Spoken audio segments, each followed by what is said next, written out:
Hello दोस्तों, आप सब कैसे हैं। आशा करता हूं आप सब अवश्य ठीक ही होंगे। जैसे हमने पिछले टॉपिक में शैव धर्म के विषय में चर्चा किया था, जिसके अंतर्गत हमने यह बताया था कालमुख संप्रदाय, कपालिक संप्रदाय के विषय में, लिंगायत संप्रदाय के विषय में और पाशुपति संप्रदाय के विषय में। इसके विषय में हमने विस्तार से भी जाना था। आज हम जिस नए टॉपिक पर चर्चा करने वाले हैं उसका नाम है शाक्त धर्म। शाक्त धर्म यह भी हिंदू धर्म या सनातन धर्म का ही एक संप्रदाय है, शाक्त धर्म। अब आपके मन में प्रश्न यह उठ रहा होगा, आखिरकार शाक्त धर्म है क्या। आपको बता दें, हिंदू धर्म ही एक ऐसा धर्म है जिसमें यह भी माना जाता है कि ब्रह्मांड की उत्पत्ति किसी स्त्री के द्वारा हुई है।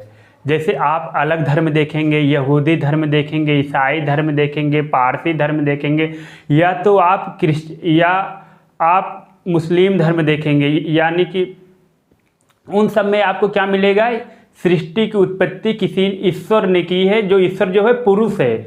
लेकिन यहाँ पर जो सृष्टि की उत्पत्ति हुई है किसी स्त्री के द्वारा हुई है, यानी स्त्री प्रधान है, यानी स्त्री की पूजा की जा रही है। शाक्त का मतलब क्या होता है, शाक्त का अर्थ होता है शक्ति की पूजा करना, किसी ऐसी शक्ति तेज पुंज की पूजा करना जिसमें प्रकाश हो, ऐसा प्रकाश हो जिससे सारा ब्रह्मांड एकदम चमकदार, उसके आभा से चमकदार प्रतीत हो रहा हो, ऐसा उसका है शाक्त संप्रदाय। यानी शाक्त का अर्थ क्या है,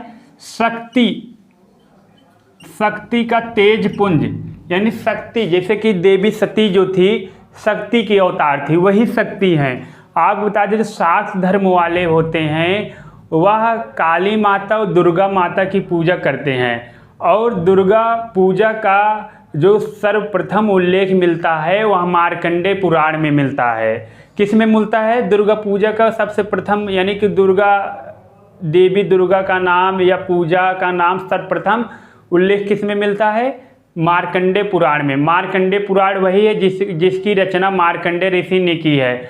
मार्कंडेय ऋषि वही ऋषि हैं जिनको भगवान शंकर ने अभय प्रदान किया था, क्योंकि आपको बता दें कि यमराज उनका प्राण छीनने आए थे बाल्यकाल में ही, लेकिन जिसके परिणाम स्वरूप शंकर भगवान के हस्तक्षेप करने के कारण यमराज उनके प्राण को नहीं ले जा पाए, और जिन्होंने महामृत्युंजय मंत्र की जाप भी की है, यानी कि जो महामृत्युंजय की जाप किए हैं, किसने की है, महामृत्युंजय मंत्र की जाप,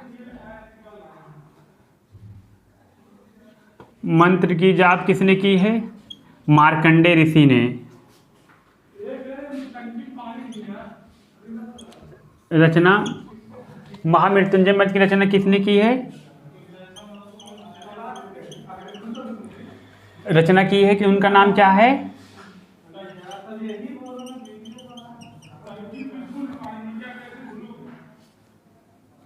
महामृत्युंजय मंत्र की रचना किए हैं मार्कंडेय ऋषि।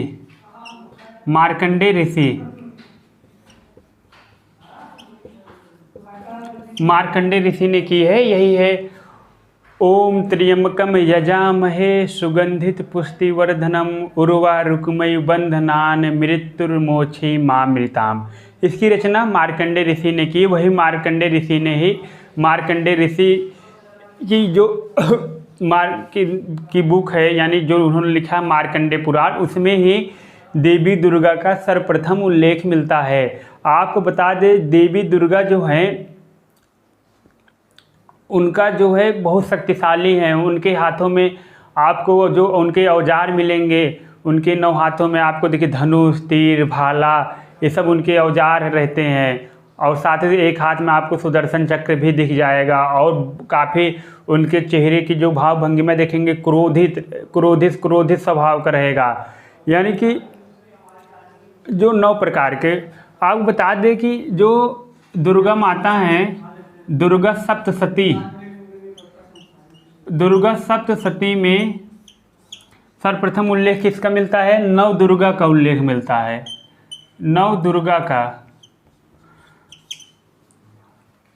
नवदुर्गा मतलब कि जो आपकी नवरात्र के समय नौ देवियों की पूजा की जाती है, वही नव दुर्गा का पूरा उल्लेख दुर्गा सप्तशती में मिलती हैं। जैसे कि आप देखेंगे शैलपुत्री, स्कंद माता, सिद्धिदात्री, और उसके बाद ब्रह्मचारिणी, कात्यायनी, कुष्मांडा, इन सब का पूरा उल्लेख किसमें मिलता है? दुर्गा सप्तशती में मिलता है नव दुर्गा का उल्लेख। आपको बता दे, वो आप जब देखते होंगे दुर्गा पूजा के समय जो भव्य पंडाल सजा रहता है, उस पंडाल में दुर्गा माता की मूर्ति रहती है।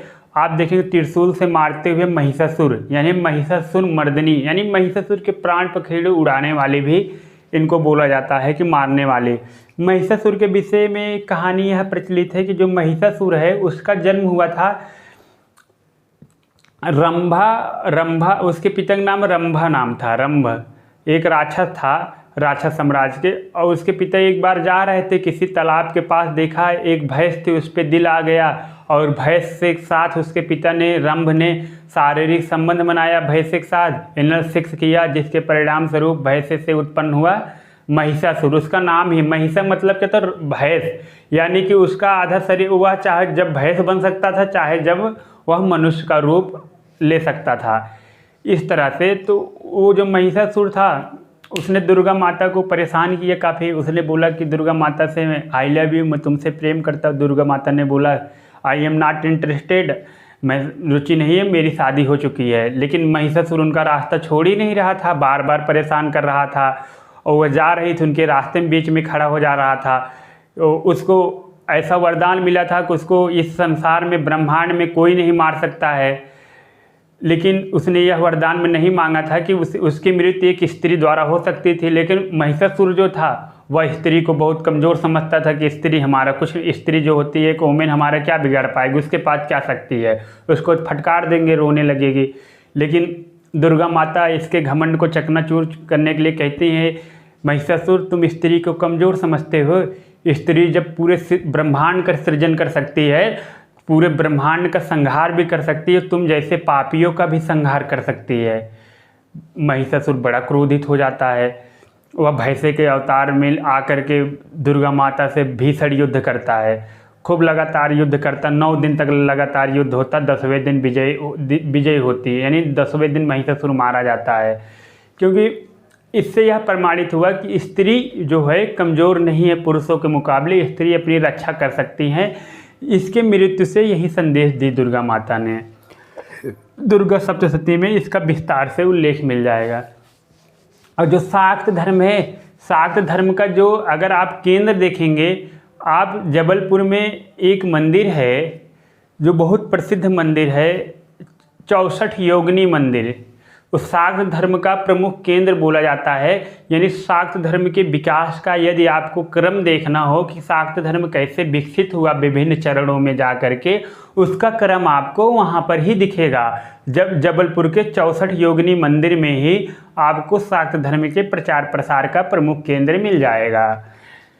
ये सब चीज़ें आपको शाक्त धर्म में चीज़ें थी। आपको ये बता दें कि जो दुर्गा माता हैं, दुर्गा माता जो हैं उनके 9 रूप हैं। आप देखेंगे काली माता भी हैं, काली माता भी उन्हीं की रूप हैं।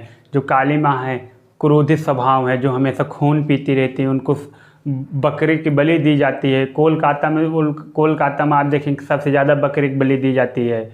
और पशु हत्या, एक प्रश्न यह भी उठता है, क्या पशु हत्या से माता प्रसन्न होती है? क्या यह एक मानव द्वारा जनित है या ईश्वर ने बनाया? तो ये मानव जनित है। देखो, पशु की हत्या करके हमें किसी भी शक्ति की प्राप्ति नहीं होती है, ना आशीर्वाद की प्राप्ति होती है, क्योंकि जीव हत्या से सिर्फ पाप मिलता है। आप इस पाप के भागीदार बनेंगे, जिसके परिणाम स्वरूप आपका जीवन नरक बन जाएगा। आप दर दर की ठोकरें खाएंगे, आपके जीवन में कोई सुकून नहीं रहेगा। आप इसी महिषासुर की भांति आप मर जाएंगे, काल के गाल में समा जाएंगे। आप देखेंगे फिर दुर्गा माता शुंभ निशुंभ आदि राक्षसों का भी वध करती हैं। ये सब भी बड़ा दुराचारी अत्याचारी रहते हैं। ये सब स्त्रियों को तुच्छ समझते थे, स्त्री को गरिमाहीन, यानी कि स्त्री उनके लिए सिर्फ उपभोग की वस्तु है, यानी वह सिर्फ घर के कार्यों तक ही सीमित रहे, ऐसा था उनका। तो ये सब चीज़ें थी शाक्त धर्म के विषय में। कल हम इसके भी बाद वैष्णव धर्म के विषय में चर्चा करेंगे। इसी के साथ धन्यवाद।